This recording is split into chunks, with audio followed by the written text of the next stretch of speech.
Welcome to Uncommon Knowledge. I'm Peter Robinson. On the program today, an interview we taped in the Eisenhower Executive Office Building, the presidential complex right across the street from the West Wing of the White House. Michael Richard Pence is a man of the heartland, born and bred. He grew up in Columbus, Indiana. He went to college at Hanover College in Hanover, Indiana, and received his law degree from Indiana University. After representing Indiana in the House of Representatives from 2001 to 2013, he became the 50th governor of Indiana. The successor of figures such as John Adams, our first vice president, and Thomas Jefferson, our second vice president, and George H.W. Bush, our 43rd vice president, Mike Pence is now the 48th vice president of the United States. Mr. Vice President, thank you for making the time to join us. Thank you, Peter. Good to see you. Good to see you. And welcome to the White House, everybody. On a 60 Minutes interview this very week, the program played a clip of now Democratic frontrunner Senator Bernie Sanders speaking about Fidel Castro in the 1980s. Here he is explaining why the Cuban people didn't rise up and help the U.S. overthrow Cuban leader Fidel Castro. He educated the kids, gave them health care, totally transformed the society. We're very opposed to the authoritarian nature of Cuba. But it's unfair to simply say everything is bad. When Fidel Castro came into office, you know what he did? He had a massive literacy program. Mr. Vice President, does that strike you as an adequate answer?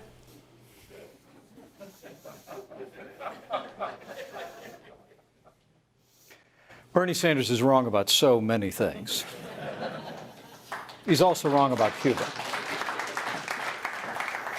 It is remarkable to think that now for decades we have seen a socialist dictatorship oppressing the people of Cuba, literally political prisoners as we speak.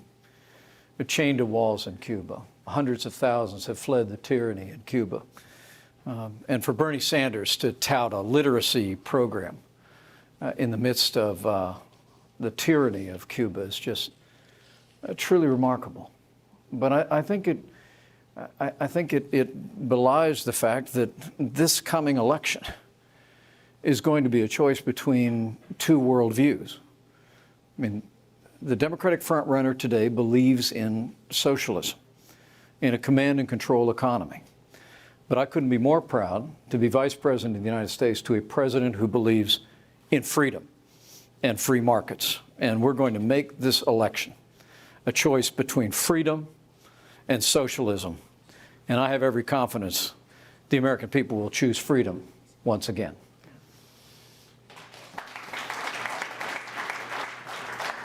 Senator Sanders continued. We're back with 60 Minutes now. He went on to admit that Cuba does have political prisoners today, but then he said, and I'm going to quote him again, he took a couple of pops at your boss. Unlike Donald Trump, let's be clear, I do not think that Kim Jong-un is a good friend. I don't trade love letters with a murdering dictator. Vladimir Putin, not a great friend of mine. Mr. Vice President, how do you respond to that? This is a president who has taken the world as we found it. And the truth is, when we came into office, the last administration had essentially neglected and ignored the rising threat of a nuclear North Korea. And this president sought to engage and has engaged historic summits with Kim Jong-un. And now we are several years into no more missile tests, no more nuclear testing. And we'll continue to stand strong until we achieve the complete and verifiable denuclearization of North Korea. But the president's willingness to engage leaders around the world is more a reflection of his absolute commitment to put the safety and security of the American people first. And to suggest otherwise is really a great disservice. And at minimum, a great misunderstanding of President Trump's vision. But when it comes to Russia, there's been no president in my memory that's been tougher on Russia than President Donald Trump. Even in the last week, we imposed additional sanctions on a Russian oil trading firm because of our absolute commitment to see freedom and liberty restored in Venezuela, another country in our hemisphere beset by a socialist dictatorship that's utterly impoverished their nation every bit as much as the dictatorship and socialism have impoverished Cuba. But the president imposed additional sanctions on Russia to make it clear that we're going to continue to isolate Venezuela economically and diplomatically until their, as we say, libertad is restored. And so what Bernie Sanders is, and I expect we'll continue to hear from many of the Democrat candidates, it simply misapprehends the president's philosophy of America first. This is a president who the American people know, and tens of millions of Americans that have rallied to our cause and continue to rally to our cause understand, this is a president who will always put America first. America's economies first, America's workers first, America's security first. But in so doing, then we will engage the world and look for opportunities to advance the security and the prosperity of the American people. You just mentioned Venezuela. The United States has recognized the opposition leader, Juan Guaido, as the legitimate president. And during the State of the Union address, President Trump seated Mr. Guaido in the chamber and had him stand and receive applause. And the president said this about Nicolas Maduro, the inheritor or successor of Hugo Chavez. I'm quoting President Trump in the State of the Union. Maduro is an illegitimate ruler, a tyrant who brutalizes his people. But Maduro's grip on tyranny will be smashed and broken. How? How? What do we do to help Venezuela? Well, from early in this administration, President Trump made it clear that we were simply not going to allow what was the second most prosperous nation in our hemisphere to continue to collapse into dictatorship and tyranny and poverty. Literally 5 million people have fled Venezuela in the wake of Maduro's tyranny and deprivation. It really is extraordinary to think, once again, the Democratic Party today is on the verge of nominating as their party standard bearer as someone who embraces the economic philosophy that has impoverished nations for generations and is, as we speak, robbing the prosperity and the liberty of people in our own hemisphere, in Venezuela and in Cuba. But those are the facts. Now, what the president did in inviting President Juan Guaido to the State of the Union was reaffirm our commitment. Under the president's leadership, the United States has led a coalition of now some 60 nations who have recognized Juan Guaido as the legitimate president of Venezuela. We'll continue to bring diplomatic pressure to bear. We'll continue to bring economic pressure to bear. But as the president has said many times, all options are on the table. We're simply not going to stand idly by while Venezuela continues to collapse in not only poverty and tyranny, but also frankly becomes a nation state that's increasingly driven not just by outside interests far afield of our hemisphere, but also by narcotic interests and drug traffickers that are increasingly using Venezuela as a way station for their nefarious trade. So we sent a very clear message about who we stand with in Venezuela. We're supporting nations around the region. We're going to continue to bring pressure to bear. But President Trump and I both believe that the time will come when the reign of Nicolas Maduro comes to an end. And we'll continue to stand with President Juan Guaido. We'll continue to stand with freedom-loving people in Venezuela and across our hemisphere until that day comes. China. This is you in a speech last autumn. Our leaders once hoped that economic engagement alone would transform China into a free society. And you know, I can attest to that. Having served in the Reagan administration all those years ago, that is just exactly what we were hoping. Mm-hmm. And now we have President Xi who has tightened control. China has not followed the pattern of South Korea and Taiwan, with economic growth leading to political freedom. What went wrong?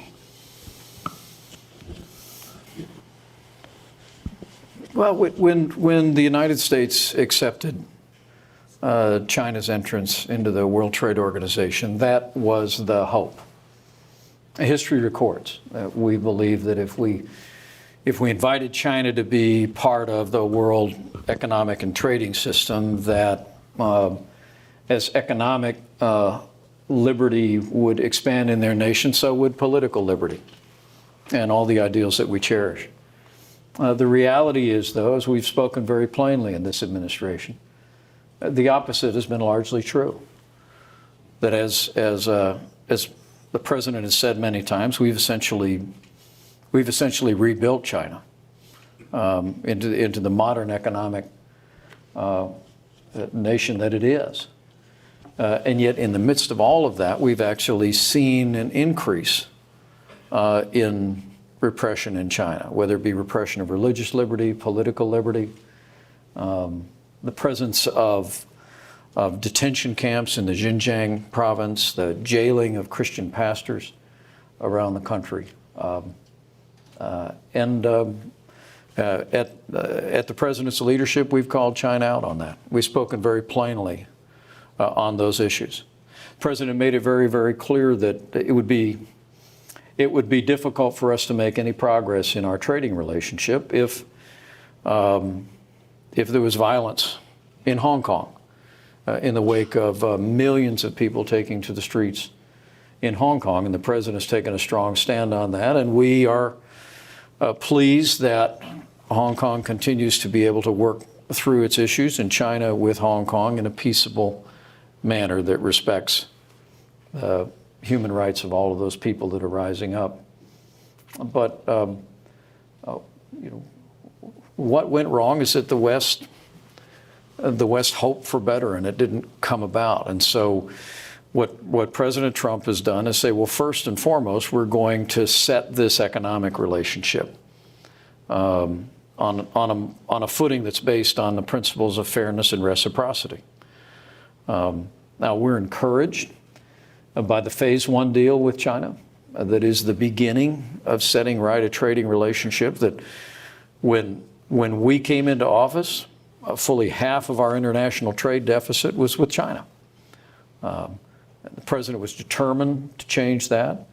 And the Phase 1 trade deal, not just dealing with the imbalance and including $40 to $50 billion in agriculture purchases, but also for the first time, dealing with intellectual property rights, which are rights that are actually spoken about in the Constitution of the United States.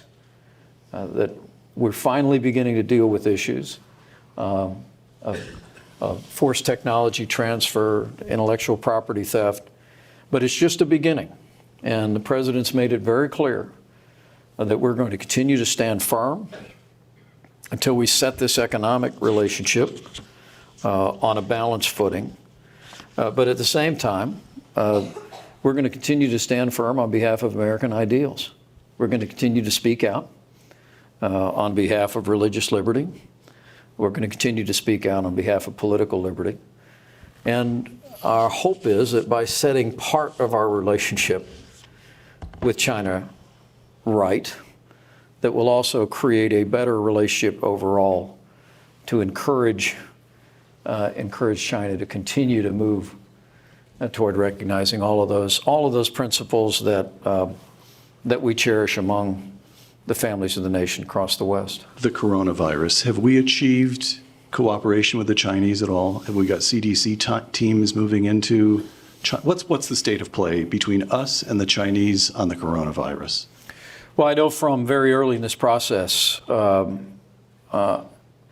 we've seen China exercise a higher degree of transparency with the coronavirus than we saw in past instances.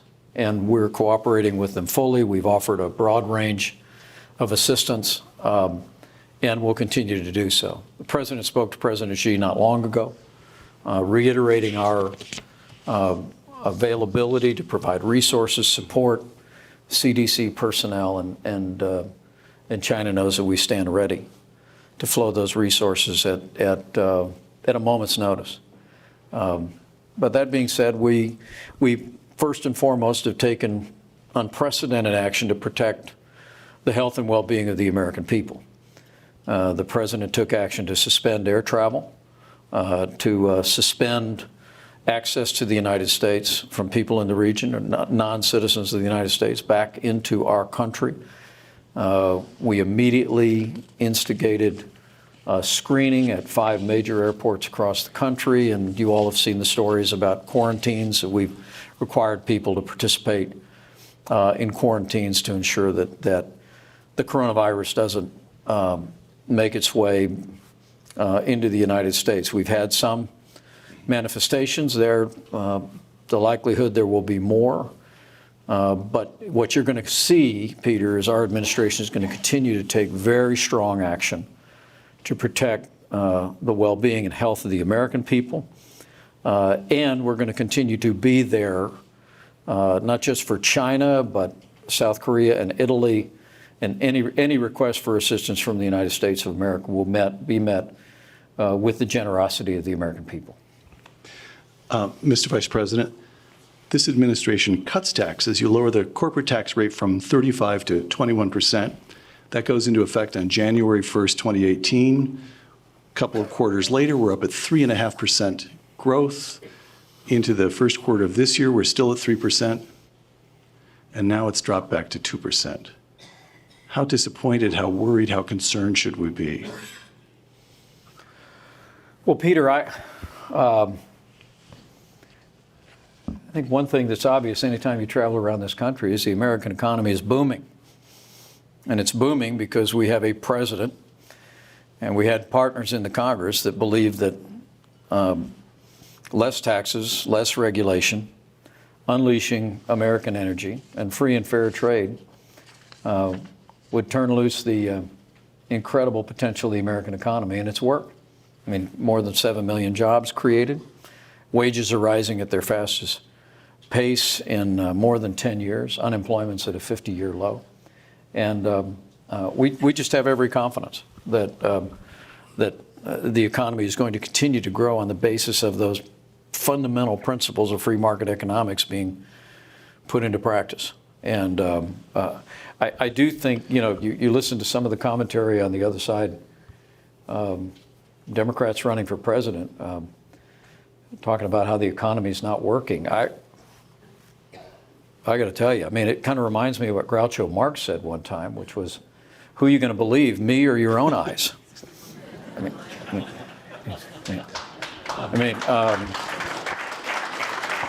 By the way, you've got a lot of Californians in this audience, and you took away you capped their state and local tax deduction at a very low level by their standards.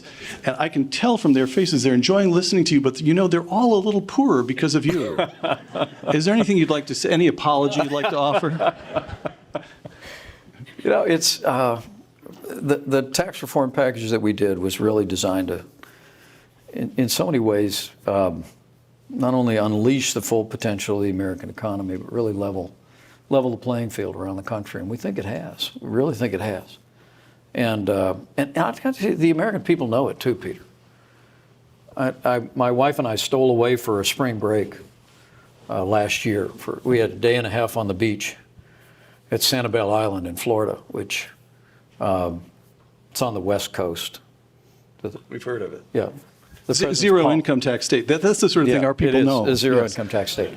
So we were down, and we were on the beach. We had ball caps on and sunglasses, and I'd love to tell the story. These two big boys who'd read in the paper that we were there, these two big boys wearing Budweiser shirts came walking by, and this one fellow looks at me and he says, "Hey, you're Pence." I said, "Yes, I am." And he said, "Listen, you got to tell the president to keep doing what he's doing." Because he said, "I made twice as much money last year as I made the year before." And I told him, I'm going to tell him exactly what you said. And then he took 2 steps away with a warm smile on his face and turned back around and said, "And I don't know what you do, but keep doing what you're doing too." And I told him I would. It's true. The American people know it. I mean, everywhere I go around the country, there's a sense of enthusiasm. Kids are graduating from college and finding work in the area they were trained. I mean, the economy is booming, to quote our friend Larry Kudlow. It's a booming American economy, and it is. I know that President Obama is, for some reason, taking credit for it in the last few weeks. But I think everybody knows that from the day that election was over in 2016, we saw the American economy take off. And then when this president delivered on his promises for less taxes, less regulation, unleashing American energy, free and fair trade, the American people made the difference. Now, I don't need to remind a man who's won as many elections as you have of this, but cardinal rule of politics, voters don't cast their ballots to say thank you.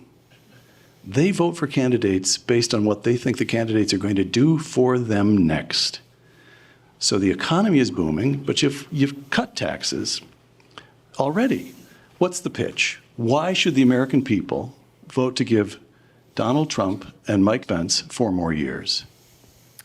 Well, I think the answer is that the best is yet to come. This is a president who believes that we're literally just getting started in exploring the full potential, not only of the American economy, but of, think about over 190 conservatives appointed to our federal courts at every level, including 2 Supreme Court justices. It is a record number of judges to the courts of appeals of any administration in history. And the president, if you go back to a speech that he gave to the New York Economic Club, Peter, in the fall of 2016. And this is a president, for all the progress that we have made, for all the good things that are happening in this economy, that's just what President Trump calls a good start. It's one of the reasons where you see this president calling on our agencies to continue to find red tape that we can clear out of the way without compromising the health and safety, well-being, or environment of this country. Clear it out of the way so businesses large and small can create jobs. We're already working, our economic team, already working on tax cuts 2.0. This is a president who's engaging nations around the world for new trade deals. We've begun with China. We have a ways to go. Phase 1 is just the beginning, but we've made it very clear to the UK. Now that Brexit is over, we're going to work with them as soon as they work out their details. With the EU, we're ready to do a free trade agreement. With the UK, we're ready to do a free trade agreement with the EU. We're already in discussions with Japan for a free trade agreement. This is a president who believes you bring all these principles to bear, you get 4 more years, and you just watch. You just watch this economy roll. You watch America grow stronger and more prosperous than ever before. And that's the message we're going to take to the American people. Got it. Campaign coming up, African Americans. You and the president received about 8% of the black vote. The economy is growing. Black unemployment is down to historically low levels. And your support among African Americans has shot up to 10%. You represent the party of Lincoln. Is there anything you can do? Is there any plan and prospect during this campaign to reaching out to that 11, 12% of the country that for years now has simply not been interested in the GOP? Well, first and foremost, thanks for mentioning the first Republican president, our 16th president, proved the point that our party was born around the principle of equality of opportunity. And this president has brought the exact same approach to this administration. We want to create an economy that works for every American, and it's working. It isn't historic levels, just as you said. I'll put a fine point on it. You have the lowest unemployment level ever recorded for African Americans. I'll never forget back when I was in the Congress, we had a conference in Baltimore, Maryland. Mm-hmm. And I went down to a homeless shelter before we had the Republican retreat conference. And I met with a bunch of local activists, largely African American families. And this one dad looked at me and he said, he was about my age, and he said, Mike, it's not like when we were growing up. And I said, well, tell me how. And he says, there's just no jobs. He said, our kids come out of high school, there's nowhere to go to work. And I have to tell you, in whatever the latest polls show, I don't know. I'm hearing every day from African American families that are coming up and saying, thank you. Tell this president it's working. We're opening doors of opportunity not just for African Americans, but for every American. But in particular, we're seeing real impact. Lowest unemployment level ever recorded for Latino Americans as well.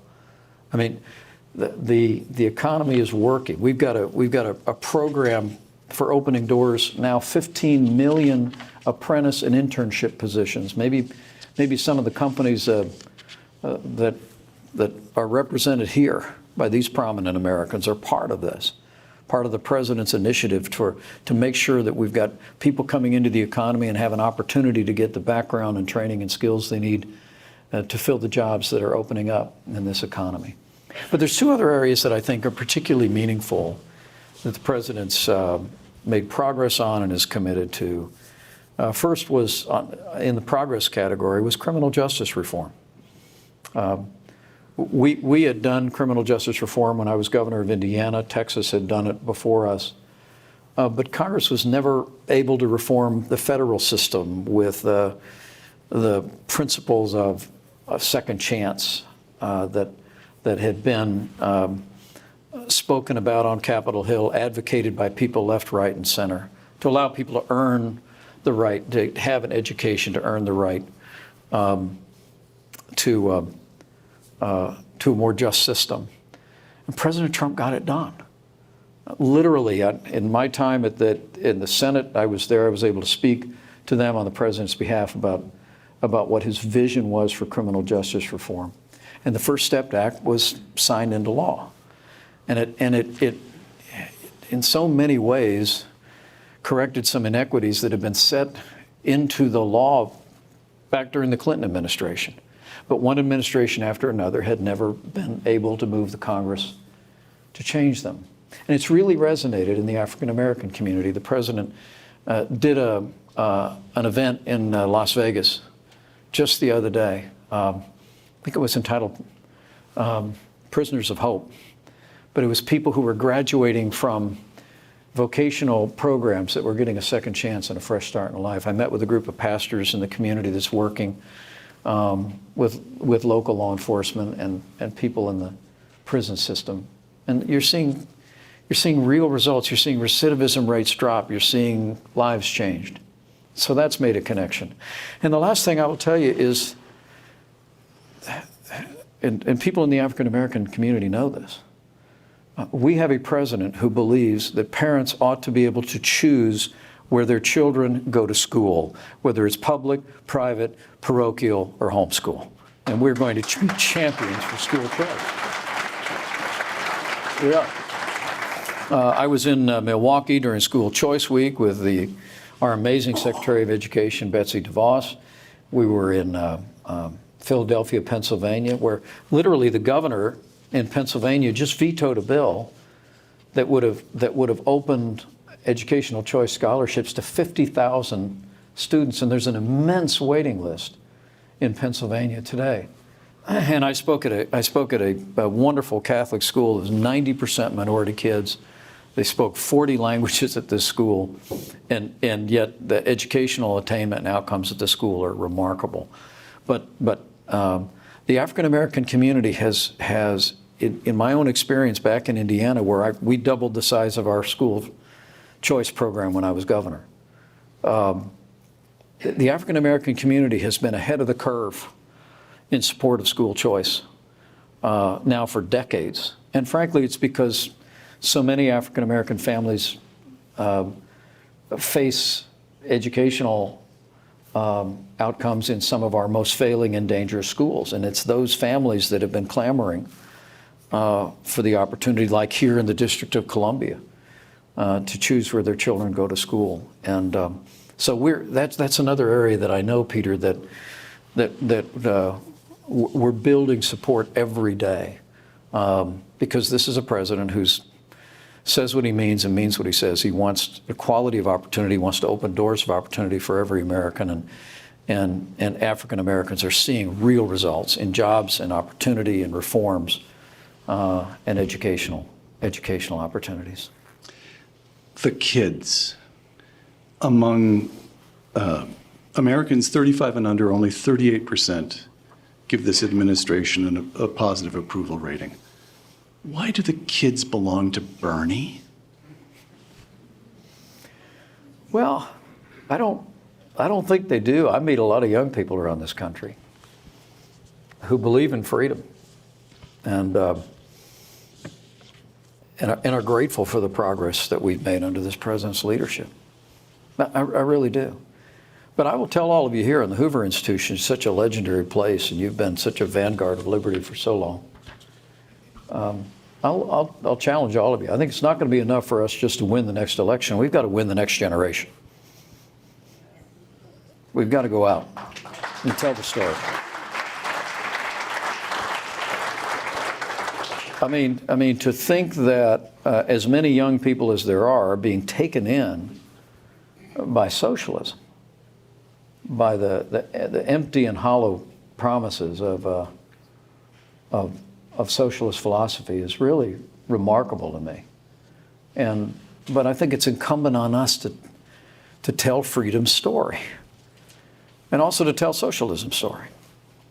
I mean, to be out there to make the historical, the economic, and the moral case against socialism. And we'll be doing that. I promise you the President and I will be traveling across the country doing that. But I encourage all of the prominent Americans gathered here and everybody associated with Hoover Institution to take up that challenge. Because I will tell you, I have 3 kids in their 20s. I'll have all 3 of them married off by this spring, which is good. Good progress. But I know this generation of millennials, and they are a freedom-loving generation. I mean, when you and I were growing up, and we heard a song on the radio we liked, we just hoped to remember the name of the song so we could go down to the record store and thumb through the albums to see if we could find the record, right? Now what do kids do? They hear a song they like, they get their phone out, type it in, download it, and buy it. I mean, the idea that young people today could be sold on a system of health care that would allow government bureaucrats to make decisions about the most important issues in their life and in the life of their family is unthinkable. This is a freedom-loving generation. I think if we convey it that way, if we explain to people that the free market is the best pathway toward prosperity and the best pathway to outcomes, we can win the argument. We have history on our side. And so I just, whether it be Medicare for all, the Green New Deal, or if they just flat out call it socialism the way Bernie does, we have got to take the case of freedom straight at socialism. And I have every confidence that as President and I make that case, as people across this country make that case, we're not only going to have a victory for our team in the fall of 2020, we're going to have another victory for freedom in 2020. You've been very generous with your time, and you're a lovely guy, but you have a couple of members on your staff who are going to give it to me right in the neck if I don't wrap this. A couple of last questions. Actually, this is take this one as fast as you want to, but it's an important question. We'll return to China really briefly. Our population, 325 million. Our average growth rate over the last decade, between 2% and 3%. The People's Republic of China, 1.4 billion. Their average growth rate over the last decade, something like 8%. Even if you don't believe the official figures, it's tremendous. Right. They're more populous. Their economy may soon be bigger than ours. They possess a central authority which is ugly in all kinds of ways but can get certain things done. And we have a 230-year-old constitution.